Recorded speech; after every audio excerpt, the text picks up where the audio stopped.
guys, this is Carolina Diamond Epiphany of Change, Dr. Rogers, coming to you with another quick one. One of the things that I had mentioned on my previous video when we were looking at 7 ways to identify narcissistic and manipulative behaviors, one of the things I spoke about was the ability of a manipulative person to have you doubting yourself. A comment that I had whenever we did a live on this, there was a female that asked, how can someone have you doubting yourself? I wanted to address this in a video separately because this is actually a big thing, and it's something known as gaslighting. You hear it sometimes on YouTube, you hear it sometimes on social media whenever people are talking. You hear people say, oh, they're gaslighting, or someone is being gaslighted. This is a thing. This is a way, again, for someone to take control or have power over a situation. There was a play several years ago. This is where the term actually came from, where there was a man that was a criminal. He was participating in criminal behavior, and his wife had questions. She, was trying to figure out what was going on. And he basically manipulated her into thinking that something was wrong with her. He had her doubting her own sanity based on his manipulative ways. I think it was called gaslight. I could be wrong. I have to go and check that out. But so that's basically where it derived from. But it's someone feeding you so much information, turning stories around. There is definitely an art to it.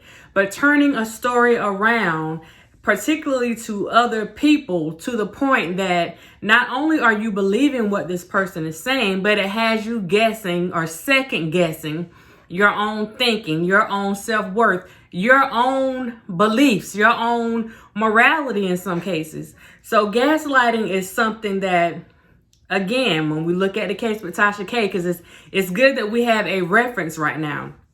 Some of the things that she did by going out telling specific lies or telling people things on Cardi and other people for that matter, taking that information and spinning it in a way that even if people thought a certain way about particular individuals, whether it's Cardi, whether it was Wendy, whoever, was involved in some conversations that she may have had or may have been gossiping about, there may be things that people knew or thought they knew about some of these people for years. And she was able, through storytelling and through her manipulative tactics, she was able to change their thinking with things that they already were knowledgeable about. Typically, when we talk about gaslighting or when we think about gaslighting, you usually think about it in a relationship context. This is usually what abusers do to their, if we want to call them victims, we can say victims.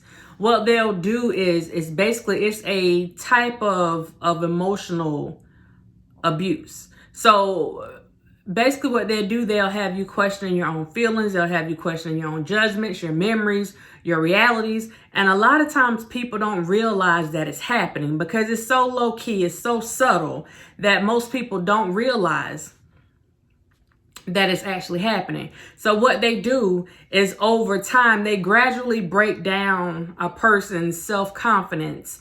And through that, they have you thinking that your own interpretations of events are inaccurate. Like what you saw, you really didn't see. I had a friend before that would say to me, who are you going to believe, me or your own eyes? Well, that is the actual thinking of a manipulator, someone who is narcissist. They want you to believe, again, whatever they say at all times, regardless of how ridiculous or how crazy it may sound. They're going to play on you. They're going to work on you until you get to the point where you're questioning, well, you know what? Was that really as bad as I thought it was? Or you know what, they did do that, but they were justified in what they did. And this is them basically working on you to get you to change your thinking about a situation when otherwise it would be something that you would not agree with. So they have you second guessing yourself, sometimes third, fourth guessing yourself.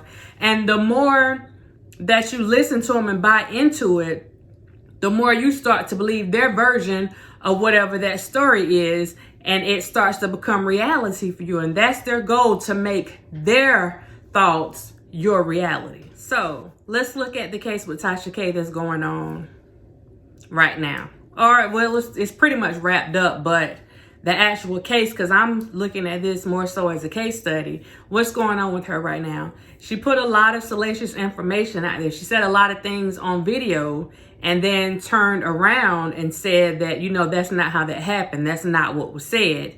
Now, with that gaslighter, they'll do something. That's one of the common phrases that you'll hear from a gaslighter. So what I'm going to do is give you some common phrases that are often used by gaslighters, and that being one of those. That's not what happened, or that never happened. Even though people have video, there's evidence right here. People have seen it. You may have bragged about it. You were all, like I said, braggadocious about it. But whenever you find yourself in a place where it's not working for you, then that manipulative person will sit there with a straight face and tell you that didn't happen.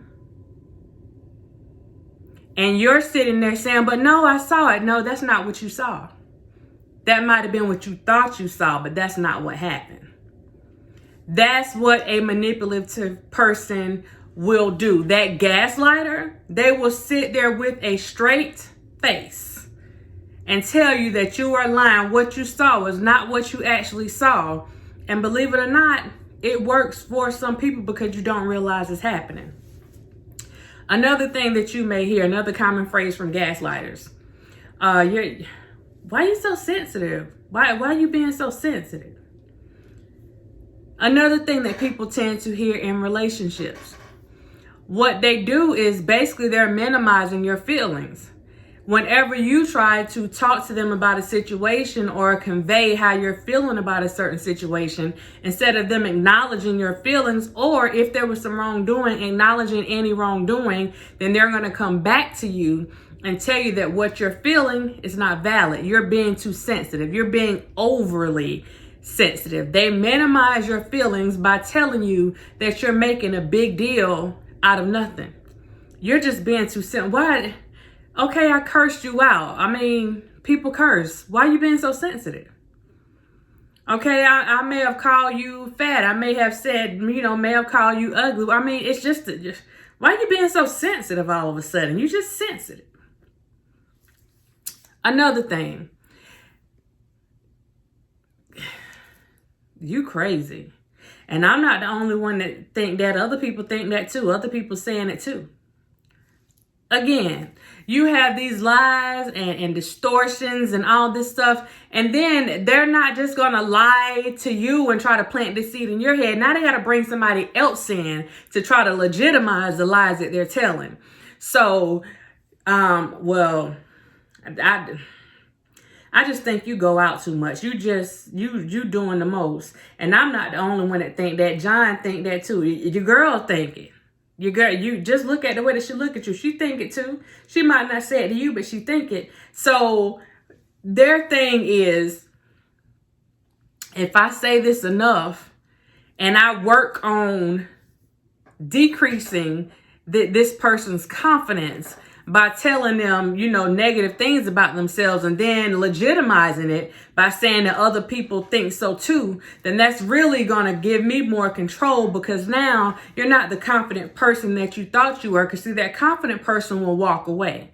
That confident person usually recognizes BS on sight and they will check you on your mess. So that's why that gaslighter or that manipulative person has to keep putting certain things out there to get you to fall back. We gotta crush that confidence a little bit. Like you're a little too confident for me. Now, of course, they're not gonna say these things to you, but this is the goal. This is what they're thinking. And I take that back, because a narcissist will tell you that you're a little bit too confident. They'll tell you you're a little bit too cocky, which goes back to the same thing, like saying you're crazy and other people think so too. You're just cocky. You're arrogant. And I mean, ask your girl. I mean, she feel the same way. She said the same thing about you. They use other people. They pull other people into their mess. They'll use your friends. They'll use your family. And along with this, while they're doing this, a lot of times their goal is to get you upset so that you'll no longer deal with that person. So usually the people that they choose are people that either they don't get along, or maybe they think that you spend too much time with that person. You invest too much into that person. They may be jealous of that person. So they'll use the person that you confide in the most, or that you may be the closest to try to isolate you from that person. Because if they tell you that this person feels a certain way about you, then you believe it, then you're going to be a little hesitant about being with that person. And the more that you start separating yourself from that person, then that same gaslighter, that manipulator, comes back in and says, see, I told you they weren't for you. If they were for you, they would still be here. Look at them. They just abandoned you, when in reality, they isolated you from that person so that there would be no relationship. To add on to that, they won't just make these comments to you. Those same family and friends, they'll go to those people and they'll spread this false propaganda and these false lies, like you see on YouTube. Again, using Tasha K as an example, she will go and spread this information, like what she's doing to these different people, going to spread this false propaganda, these lies, all this just irrelevant BS. They go and spread this stuff to other people to get them to feel a certain way about you so that they will isolate themselves from you. It's not just about you isolating yourself from them. They're going to isolate themselves from you if they believe the things that this manipulator is saying. And believe me, this manipulator, this gaslighter, he is charming. She is charming. So they know exactly what they're doing.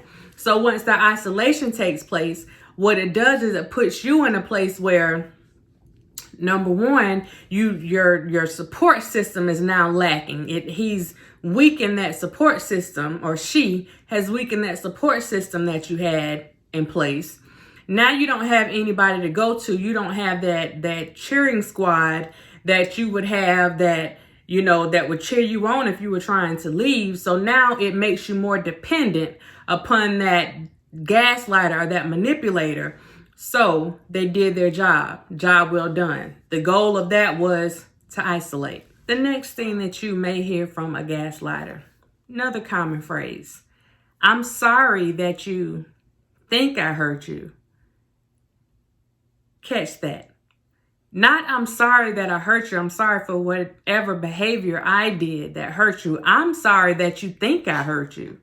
Meaning that is all in your head. It's not about what actually happened. It's your thought. I'm sorry that you think I hurt you. I mean, it's not really what you're saying. What you're saying never happened, but I'm sorry that you think I hurt you.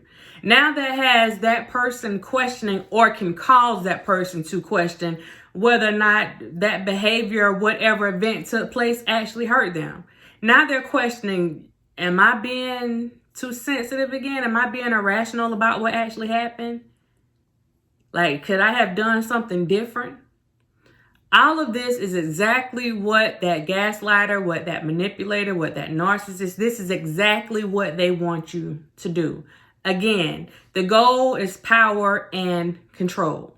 So whatever they can do to control your thinking, control your emotions, control your thoughts, control your behaviors, that's what the ultimate goal is. Instead of me accepting responsibility for my behaviors or for my actions, I'm going to put it back on you, because I didn't do anything wrong. I mean, it sucks that you think that I did something to hurt you or whatever, but I mean, that's not what happened, right? See how they all go together? That's not what happened. And last on the list for today, another common phrase that you hear from gaslighters: I don't know what you get mad for. I mean, you knew what I was going to say. You knew how I was going to react. You knew that if you went and talked to that guy over there, you knew how I was going to react.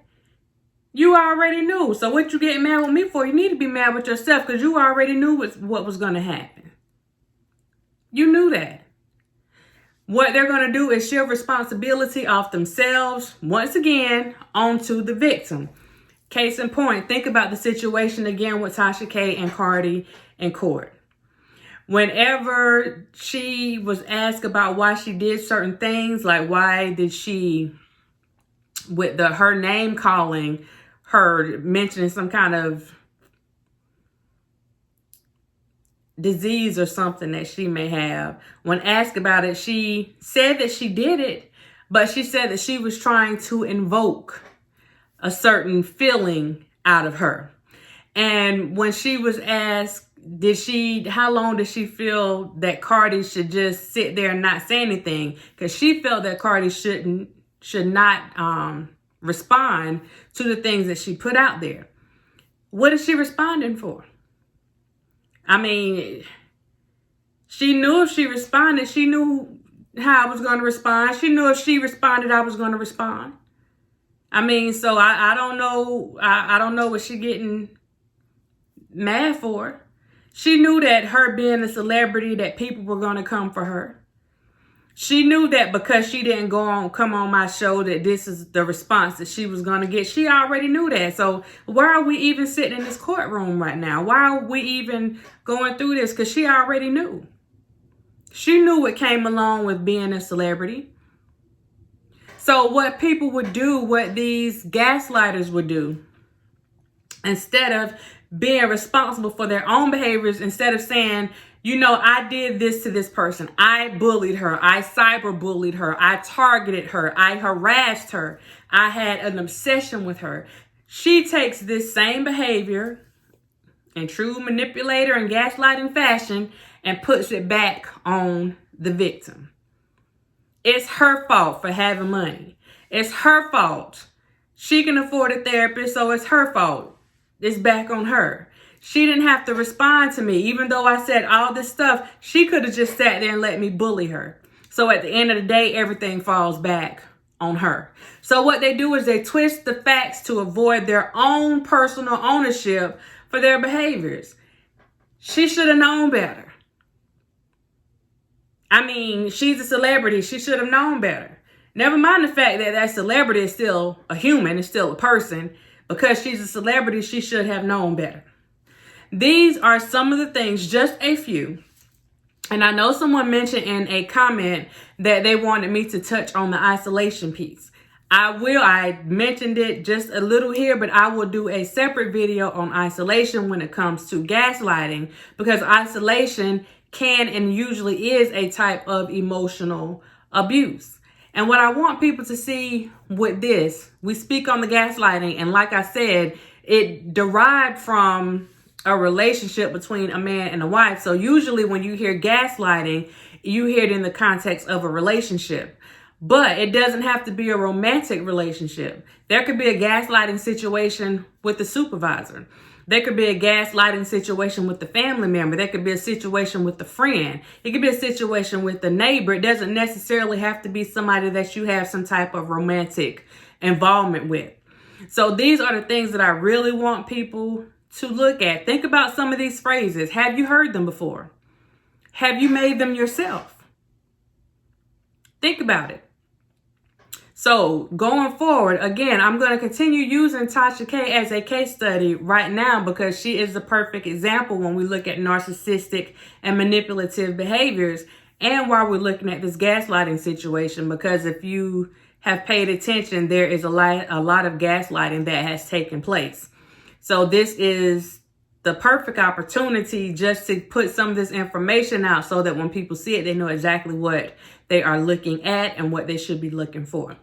So hope you guys got something out of this video. This was just a few, I think maybe 5 things that I put out there for you to look for, but gaslighting is a thing. And I also want to say this again, look out for these behaviors, not just with other people, but with yourself. So if any of these things sound familiar or you have been accused, somebody accused you of gaslighting or being manipulative or being a narcissist, then just take some time and do a self-assessment and think, and let me be clear on that.